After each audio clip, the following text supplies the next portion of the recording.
Pinanindigan ng depensa na walang sapat na basehan para litisin ng International Criminal Court ang dating Pangulo sa kasong Crimes Against Humanity.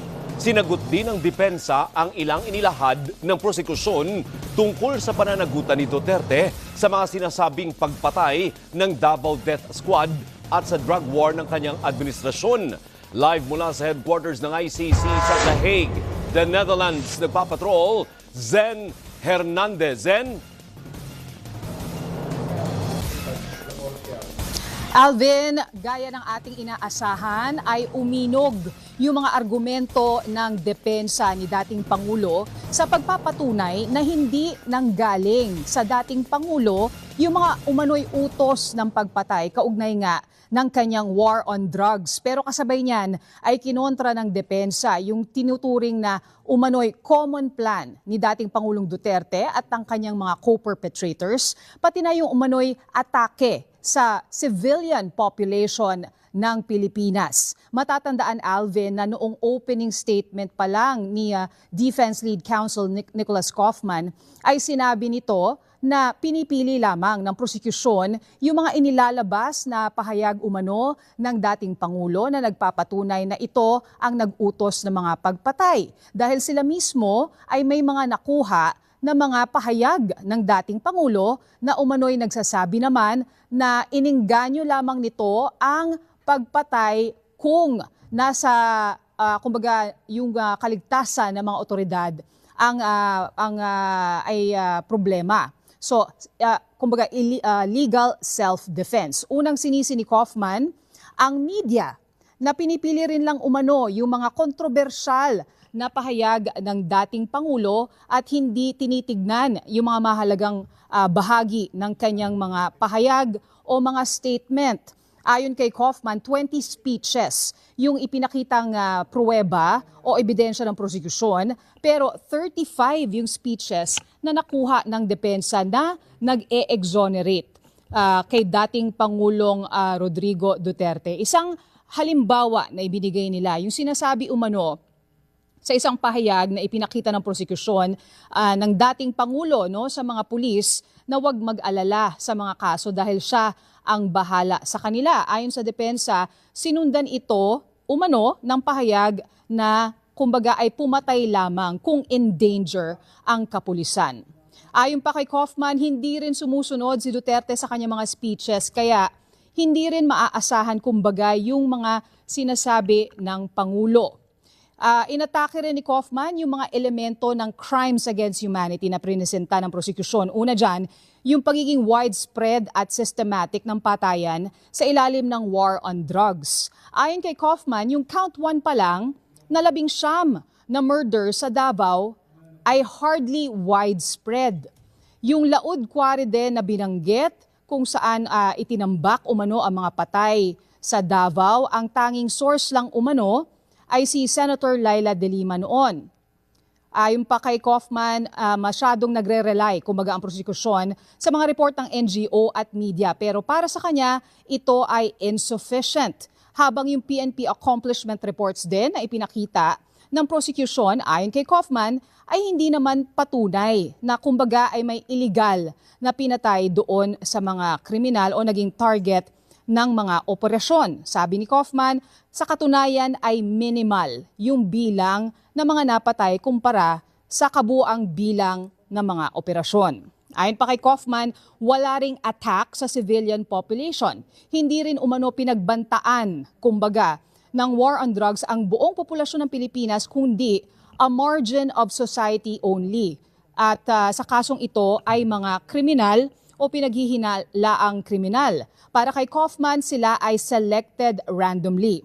Kinwestiyon niya rin kung bakit inabot ng 4 na taon ang ICC para magbukas ng investigasyon sa sitwasyon sa Pilipinas. At panghuli, sinabi ni Kaufman na hindi napatunayan na nagkaroon ng direct order ang dating Pangulo sa mga bumaril, sa mga hitman na gumawa ng mga pagpatay. Sabi niya, which orders or commands went to individuals who pulled the trigger. Not one of the incidents presented by the prosecution show a causal link. Sabi pa ni Kaufman, yung mga testigo na binabanggit ng prosecution has credibility as worthless as a devalued peso. Tukol naman doon sa common plan, Alvin, sabi ni Kaufman, dapat meron niyang criminal intent.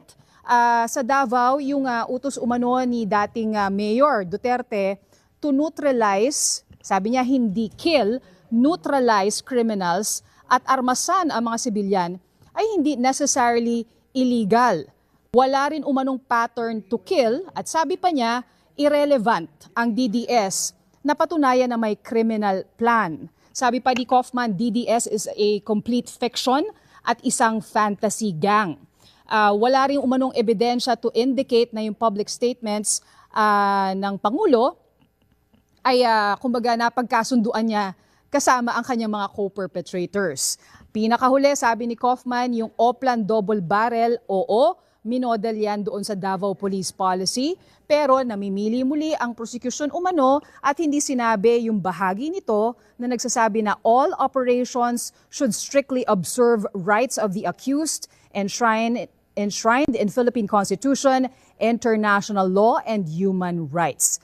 Ilan sa mga quotable quotes ni Nicholas Kaufman, sabi niya, si dating Pangulong Rodrigo Duterte ay targeted for prosecution, common plan is not common, and there is no smoking gun in this case. Ilan naman sa mga reaksyon na nakuha natin, Alvin, bago tayo lumabas doon sa gallery ay ito ngang si dating presidential spokesperson Sal Panelo na nagsabi na siya ay believe doon sa naging presentasyon ni Nicholas Kaufman. At sabi nga niya, ang pinakamalakas para sa kanya ay nung sinabi ni Kaufman yung bahagi ng Oplan double barrel na nagsasabing sumunod sa kumbaga sa konstitusyon ng Pilipinas at sa human rights. Para naman kay NUPL attorney Nery Colmenares, inasahan na yung ibang mga sinabi ni Kaufman, particularly yung mga pangontrang pahayag ng dating Pangulo, pero bago yung kanyang pag-atake doon sa common plan. So ito pa lang ang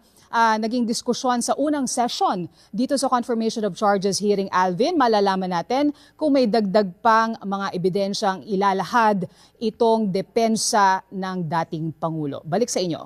Zen, isang tanong lang from me. Ang nag-stand out sa akin sa speech ni Kaufman ay dalawa.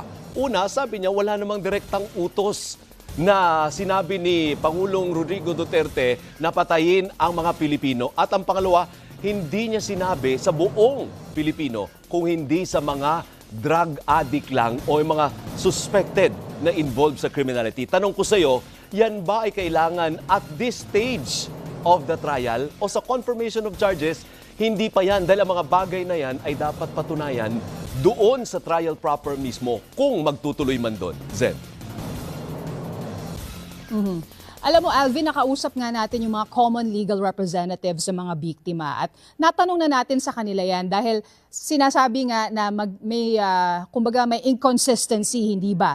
Doon sa bilang ng talagang biktima ng war on drugs. Iba-iba yan sa records ng pulis, sa records ng PIDEA, sa records ng human rights groups. So ang tanong natin, kailangan ba na patunayan ng prosecution sa puntong ito kung gaano talaga karami yung mga biktima? Ang sabi nila sa ganitong stage ng proceedings, hindi.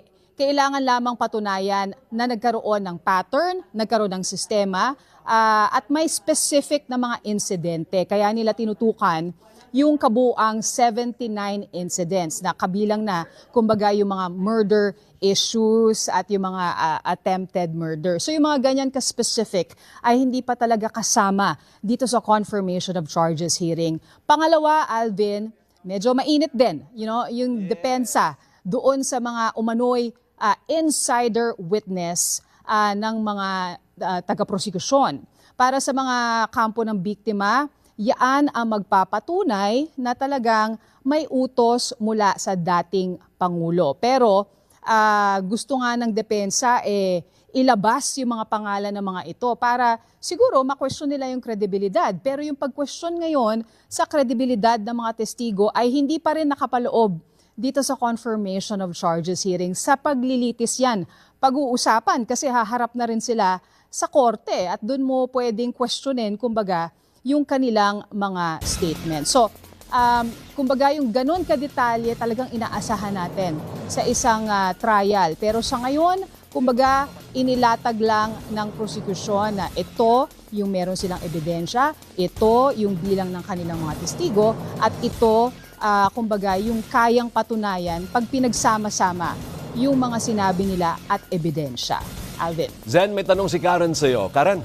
Zen, parang ang lumalabas, no, ang naging presentasyon ni Attorney Kaufman, sinubukan niyang isa-isa patayin ang sinabi ng prosecution, ang mga alegasyon ng prosecution. Ang tanong dito ngayon ay ang PNP circular kasi. Ito ang sinasabi dapat na smoking gun, no? Bukod sa mga testigo, dahil nandun nakapanloob yung tinatawag na plano o yung utos. Pero binasa ni Kaufman in writing yung pagsunod doon sa konstitusyon ng Pilipinas. Zen, siguro dito, posible bang sa mga ipinipresenta na ito, ano ang inaasahan pa pagkatapos ng break, no? Ng break.